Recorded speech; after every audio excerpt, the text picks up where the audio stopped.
यूनान के साहिल के करीब तारकीन वतन की कश्ती डूब गई। 5 अफराद हलाक, 39 को बचा लिया गया। मुतादिद अफराद लापता। गैर मुल्की एजेंसी के मुताबिक कश्ती में ज्यादातर पाकिस्तानी सवार थे। वफाकी वज़ीर दाखिला मोहसिन नकवी का इजहार अफसोस, वाक़े की तहकीकात का हुक्म दे दिया। एडिशनल सेक्रेटरी दाखिला की सरबराही में कमेटी कायम, तहकीकात करके 5 रोज में रिपोर्ट पेश करेगी।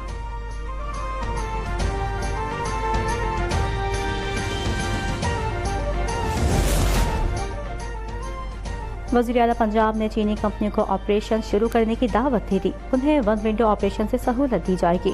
मरीम नवाज ने कहा, माहौल मुतासर करने पर नो प्लास्टिक मुहिम शुरू की गई है। प्लास्टिक की तैयारी पर पाबंदी आयद कर रहे हैं। सुतरा पंजाब के तहत जीरो वेस्ट मिशन शुरू हो चुका है। इको सिस्टम में बेहतरी के लिए इस्लाहात मुतारिफ करा रहे हैं। ज़राअत में भी जिद्दत लाई जा रही है।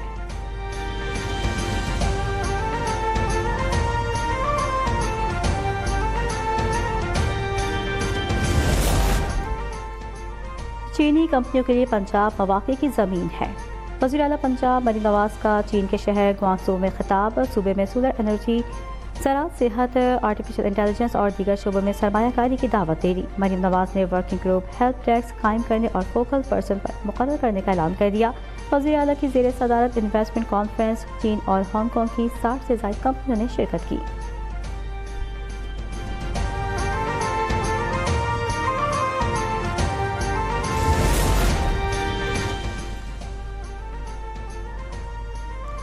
वज़ीर आला पंजाब का ग्वांगझू में पुरतपाक इस्तकबाल, स्ट्रेट डिनर का एहतमाम किया गया।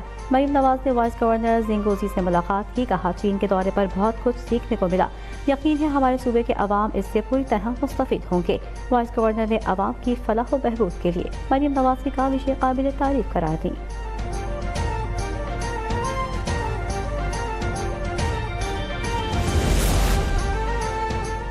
गैर कानूनी मुकीम अगवानों के साथ मुसल्लजतों से लेस होकर एहतजाज करना PTI का वतीरा है। वफाकी वज़ीर इत्तलात अता तारड़ का अली अमीन गंडापुर के बयान पर रद्द-ए-अमल। कहा, तहरीक इंतशार ने पिछली मरतबा भी वफाक पर लश्कर कशी की। ये लाशें गिराकर उन पर सियासत करना चाहते हैं। इनका कोई एहतजाज कभी पुरअमन नहीं हुआ। अवाम तहरीक इंतशार की अगली कॉल भी मुस्तरद करेंगे।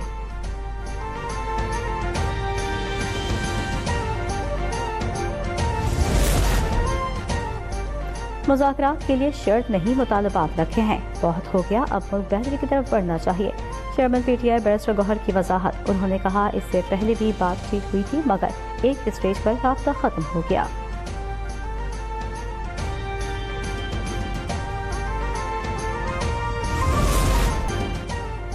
अवामी मसाइल के हल में रुकावट बर्दाश्त नहीं करेंगे। वज़ीर आला सिंध की अरकान असेंबली से गुफ्तगू।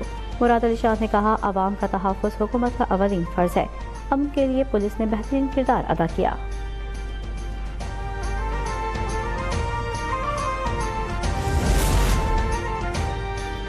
हुकूमत सिंध ने नए मोटर व्हीकल फिटनेस सर्टिफिकेट्स मुतारिफ कराने का ऐलान कर दिया। नए SOPs भी जारी कर दिए। इत्तलात 1 दिसंबर 2024 से होगा। सीनियर वजीर शर्जील मेमन कहते हैं कि इसका मकसद रोड सेफ्टी यकीनी बनाना है। इसके अलावा माहौलियाती आलूगी कम करने में भी मदद मिलेगी।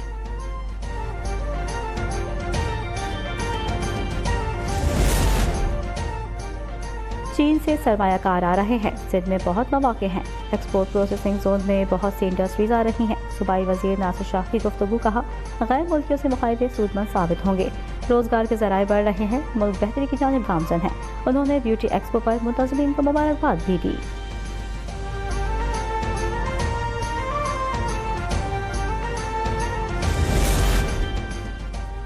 वज़ीर आज़म ने 17 दिसंबर को पार्लियामेंट का मुश्तरका इजलास बुला लिया।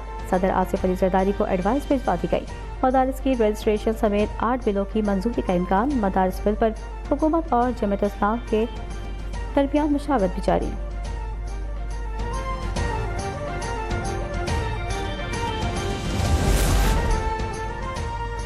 हाफिज हमदुल्ला के बयान पर वफाकी वज़ीर इत्तलात का रद्द-ए-अमल आ गया। अता तारड़ कहते हैं, मदारिस रजिस्ट्रेशन बिल पर सदर मुमलिकत के एतराज़ात कानूनी और आईनी है। मदारिस की रजिस्ट्रेशन फैटफ से जोड़ना ख्याल आराई है। इस मामले पर गैर ज़रूरी बयानबाजी और तनकीद बराए तनकीद से गुरेज करना चाहिए। इस पर सियासत किसी के हक में नहीं।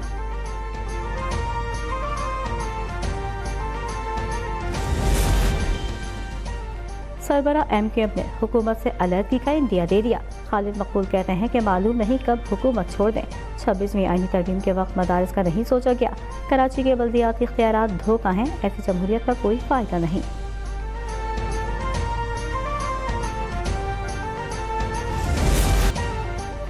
फेडरल बोर्ड ऑफ रेवेन्यू आज से फेसलेस कस्टम असेसमेंट सिस्टम नाफिज करेगा। तर्जुमान के मुताबिक नए निज़ाम से क्लियरेंस में कम वक्त लगेगा, तिजारत में सहूलत आएगी। वज़ीर आज़म ट्रांसफॉर्मेशन प्लान की पहले ही मंजूरी दे चुके हैं।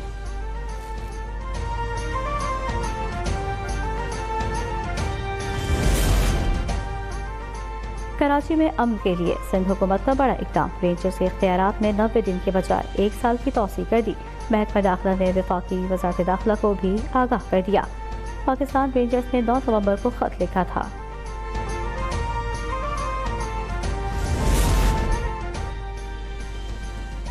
सिंध में गैर मुल्की तामीराती कंपनी से भत्ता लेने की कोशिश का इंकशाफ। सिविल इंजीनियरिंग कंस्ट्रक्शन कॉरपोरेशन ने वफाकी हुकूमत को खत लिख दिया। इंटर्स हाईवे एंड 55 एडिशनल कैरेजवे पर काम के दौरान मुताबिक कॉल्स आईं। शिकारपुर के बधिर ने 50 लाख रुपए, 2 मोबाइल फोन और मोटरसाइकिल मांगी।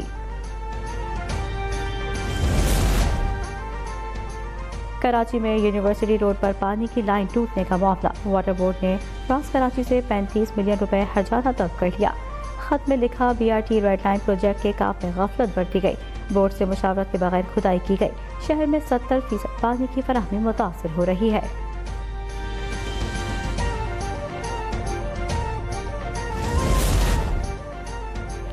लाहौर में स्मोक के खात्मे के लिए क्लीनिंग टावर नस्ब कर दिया गया। हवा से जहरीले ज़रात साफ करने की सलाहियत रखता है। सीनियर वज़ीर मरीम औरंगज़ेब ने इसे इनकलाबी कदम करार दे दिया। उन्होंने बताया टावर 21 दिसंबर तक फाल कर दिया जाएगा।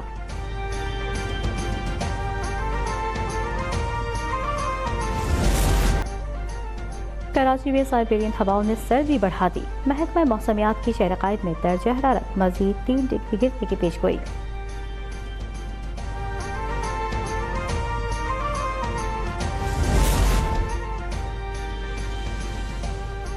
स्कर्दू में बर्फबारी का ठंडा ठार स्पेल। पारा -10 डिग्री तक गिर गया। मुताबिक रास्ते बंद हो गए, लोग घरों में महसूस। महकमा मौसमियात ने 24 घंटे तक बर्फबारी की पेशगोई कर दी। मुसाफिरों और सयाहों के लिए अलर्ट भी जारी कर दिया गया।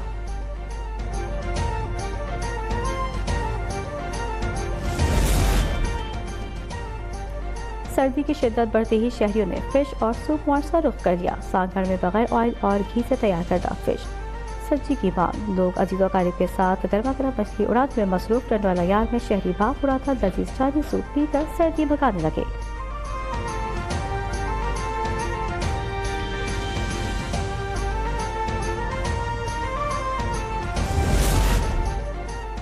और इमाद वसीम के बाद मोहम्मद आमिर ने भी इंटरनेशनल क्रिकेट से रिटायरमेंट का ऐलान कर दिया। कहा नौजवान खिलाड़ियों को मौका देना चाहिए। पाकिस्तान की नुमाइंदगी एक एजाज़ है। क्रिकेट बोर्ड ने बहुत सपोर्ट किया।